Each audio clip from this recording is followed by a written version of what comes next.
Did the game Magicka lose its magic? You may not have heard of this spellcasting action-adventure game that was only released for the PC. I ended up buying it on Steam in 2013 and played it for about 3 hours, and never touched it after December 2014. I remember I just got a hand-me-down laptop that was absolutely garbage and could barely run games. But Magicka wasn't graphically demanding, and it wasn't demanding all the money in my wallet either. I bought it for like $2 on sale, and I was a broke teenager at the time. When I look back on this game, I remember having lots of fun with it. I remember the gameplay was super unique with being able to combine so many spells. It gave the gameplay so much freedom to just experiment and have fun. I forgot about this game in recent years and was reminded of it after listening to the Game Maker's Notebook with Johan Pilstead, one of the founders of Arrowhead Game Studios, who developed Magicka and also developed the Showdown Effect, Gauntlet, and Helldivers 1 and 2. He talked about the struggles of developing their first game, their surprise of its success, and also their daily updates that fended off people from cracking the game. I got a rush of nostalgia thinking about myself playing this game on my shitty laptop back in 2014, so I booted up my shitty PC in 2025 and sat down and finally beat this game to determine if Magicka still had its magic. So Magicka is an action-adventure game played from an isometric camera angle in a 3D environment. It involves combining spells to fight enemies and traverse levels. It can be played solo or with friends. All of my friends have never even heard of this game, and the servers for this game are very dead, so I ended up playing it solo. It was released on Steam in 2011, and it was developed by Arrowhead Game Studios and published by Paradox Interactive.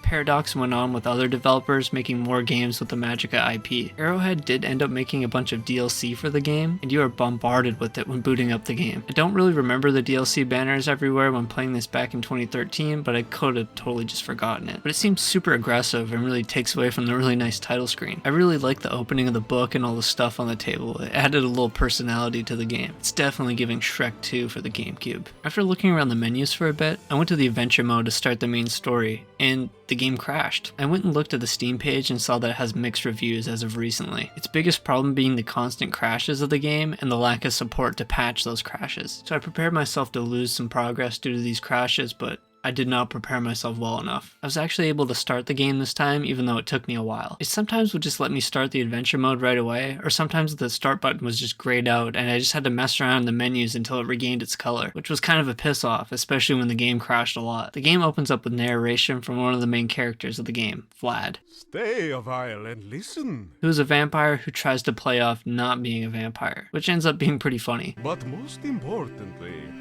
wizards and vampires. Well, a story of wizards. This is only the start of this game's humor. It doesn't take itself too seriously and has some pretty funny moments. After Vlad's voiceover, we jump into the game and get some dialogue from Vlad. He was speaking English before, but every character during the in-game cutscene speaks this mix of English, Swedish, Icelandic, and gibberish. Jeva Vlad, or Jeva Nol Vampir.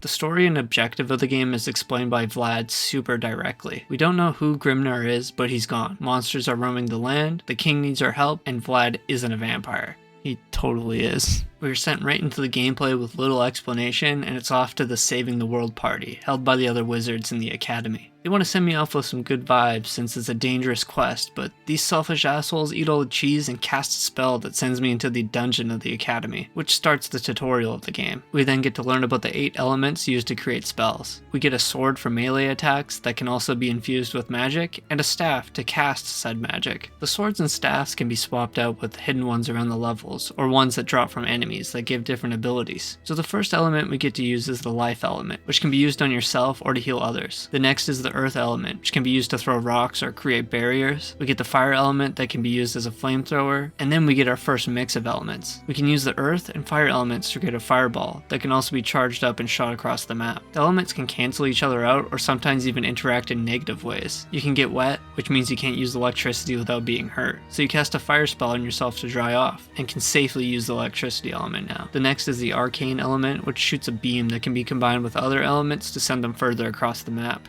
We get the ice element that can freeze water and also enemies, the water element which can put out fires. We then get our first spell book, which teaches us a combination of elements to cast a spell, our first one being haste, that makes us run really fast. There's a lot of spell books hidden around the map that give us new abilities. The last element we get to use is the shield element, which can protect us from attacks and can be combined to protect from specific elements. The tutorial only shows us a small amount of combinations for spells. These are only building blocks to experiment combined elements to make new ones. We get to test out all our elements by fighting our first boss, Behold, the Watcher. He wasn't too hard to beat, and we head up to continue the party, and we find out that Behold was actually coming down to the basement to look for us. Our character can't talk or communicate with the other characters, which leads to some awkward situations like this. We then get on our way out of the academy and start our journey to go help the king. We stumble upon one of the wizards who warns you there's goblins around, and that they killed a moose out front of the academy. And there's an achievement to find all the dead moose in each level, and I have no idea why. It seems like some sort of reference I'm not getting, so if you know the reason, just please let me know in the comments. We learn about the checkpoint system, and while playing single player, we get a fairy that sacrificed itself for us once when we die, since we don't have any friends that can revive us. Fairy acts and looks like Navi from Zelda, even hitting the listen line. Hey, listener! This game has tons of references to other media and really doesn't take itself too seriously. It almost seems like a satire of other RPG games. It really pranked me because my gamer brain saw an exclamation mark above an NPC's head and just assumed there's a side quest to do. But the lady was just really confused on how a mark got above her head. I felt kind of wrong leaving her behind with the mark still above her head. After traversing the map and fighting some goblins, we get to a military encampment that gets attacked by a forest troll, sparking the next boss battle, and ends the level. And as soon as the first chapter finished, the game crashed again. It was pretty rare that the game didn't crash when I would complete a chapter, but thankfully it would save the game in time and I never had to go back to the previous chapter. The next level has you kill some more goblins, and I used one of the spells called Crash to Desktop, and it just killed me and I had to restart the level, which is kind of funny because the game crashes to the desktop without this spell. You get to a village that gets overrun with goblins. You then go through the forest packed with goblins, and near the end of this forest is when I started getting a little fucked up by these enemies. I was getting killed a lot by the goblin mages and was just trying to experiment with different spells, but I found out the go-to when nothing else is working is just charging up 5 earth elements to the max, and it usually just one hits enemies. Through the game as well, Vlad just kind of shows up and just tells you what to do and provides some comic relief, and he does that when he leaves you to fight the giant snake boss. This one wasn't too hard, all you had to do is aim for the head and dodge his attacks. This boss fight ended chapter 2 and crashed my game before heading into chapter 3. When starting up chapter 3, I decided to pick a different robe for my character. Among them, there are many DLC ones as well as some free ones. One of the DLCs is based around the Vietnam War, which is kind of strange. But anyways, I didn't realize that the robes had certain abilities, and the one I chose wasn't allowing me to heal myself. And I was getting fucked up by these goat demon things, and went back and switched to the OG robes, but I stuck with the pink one for the rest of the game. The objective of the game is still trying to reach the king in the town of Havendir, and a town that's coming up soon supplies them with gunpowder and can possibly hitch us a ride to Havendir. But after fighting our way through some enemies, Vlad has this great idea of flying an enemy airship straight to Havendir. Vlad starts whipping the airship while you fight hordes of goblins. I was having fun wiping out the entire floor of goblins by chucking a fireball at the ones that have bombs on them, up until Vlad senses a disturbance in his town and jumps out the airship. This leads the airship to spin out of control and crash before reaching our destination. After fighting some new enemy druids that can summon trees, we stumble upon that village Vlad mentioned earlier that makes the gunpowder. We help save them against the chief of the tribe of those goat demon things, and as an award we get a ride to Havendir, and also an M60. I told you, this game doesn't take itself too seriously. The game crashed before heading into the next chapter, where we finally get to the city where the king resides, so we can finally see why he needs our help. And right when getting into the city, the king's guards make you rest before seeing the king, and you're awoken by the town getting attacked by goblins. The M60 came in hand here and was super OP against the goblins. And it wasn't until I got to this mage who killed me super quick and I ended up losing my M60. This mage was such a piss off and kept killing me, and I realized how much I accidentally heal enemies. I go to heal myself and end up shooting a life beam into whoever I'm fighting, so much so that I eventually got an achievement for it. I eventually beat the mage by chucking fireballs at him, and the game ended up crashing during one of the attempts. After making my way through the burning city, I finally got to the king's castle, where he's about to be executed by a drill slowly moving towards his face, powered by a bicycle. The goal is to stop the machine before it kills the king and fight the evil mages. But the mages again fucked up my shit, so I had to search up some strategies. I did discover that any spell that uses steam is pretty OP, which is made by combining water and fire. But the best way I found against the mages was just to freeze them. You can completely freeze enemies by spraying them with water and then ice, but even just beaming them with ice slows them down quite a bit. With this strategy in hand, I easily beat the mages and the king was saved and the chapter was over. The game yet again crashed and we started our next chapter on sieging Khan's castle. might be the one behind all the monsters attacking everyone recently, and also why the king wanted your help. This was one of the most boring parts for me. You just traverse the battlefield fighting Khan's army. Some of the enemies are quite large with armor and can one-hit you, so it's a little tough, and after traversing long stretches with tons of enemies, it just gets pretty repetitive. Especially when you fight all these enemies just for the game to crash and to be sent back to the last checkpoint. I was getting sick of this part, and I've just used haste to run past a lot of the enemies and just found a spot where no one could hit me, and I would just spam fireballs until I could proceed to the next area. You then confront Khan with the king, but the king rushes back to his kingdom that's about to be attacked, and leaves you to fight Khan.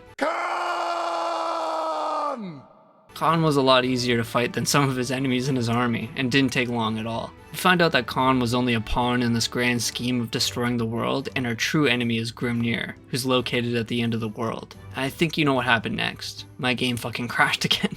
Chapter 6 takes place in the world's end, where there's a bunch of weird eyeball enemies and the land is floating and shifting through the air. It's a pretty short level compared to some of the earlier ones, and it ends with fighting Grimnir, who is locked up and can't use his full powers. So you have a battle with him inside of his mind where you just fight evil mages. And after beating him inside of his mind, he uses ghosts to summon magic to fight for him. And right when you think you're about to beat him, a giant ghost pops up in the back and Vlad shows up all fucked up and he says you can't beat him yet and teleports you away and the chapter's over. Guess what?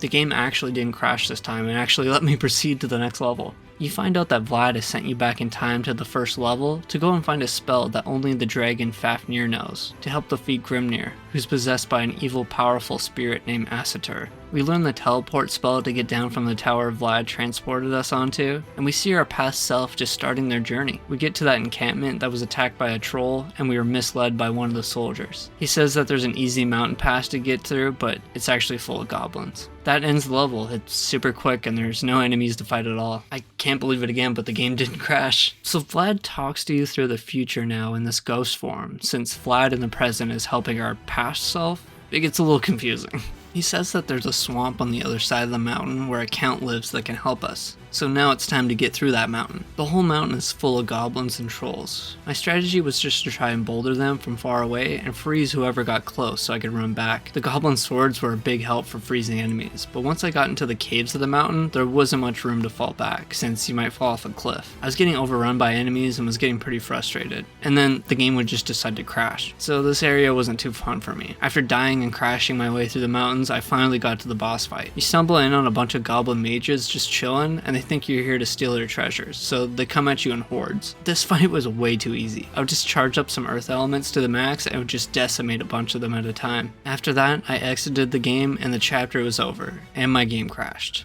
breaking the streak. So the next few chapters are quite crazy, because I recorded almost 4 hours worth of footage and was struggling with enemies and also struggling with the game crashing. I completed 2 full chapters of the game and got to the final boss of a 3rd one. And then the game crashed, and then OBS crashed and corrupted my gameplay file and I lost all the footage. I instantly took notes of the gameplay while it was still kind of fresh in my brain. I did end up recovering about 3 hours of footage through this recovery app, but to actually save and preview the file, it wanted me to pay a bunch of money, so I just said fuck it. So I'll just briefly go over these chapters from my notes and then just use some gameplay footage I found on YouTube. So chapter 9 takes place in a swamp and all the enemies are undead, like zombies and skeletons. They were quite easy to beat, especially with the ice sword from the previous level. You eventually get to a village of people you gotta heal to get the count of the town's attention, and the count ends up being Vlad. So I'm assuming this is why Vlad jumps off the airship. Future Vlad says that the past him will help as long as you convince him, but our character is mute and that ends up getting us into a fight with Vlad. Also, a huge spoiler warning. Vlad reveals to us that he's a vampire. Never saw it coming.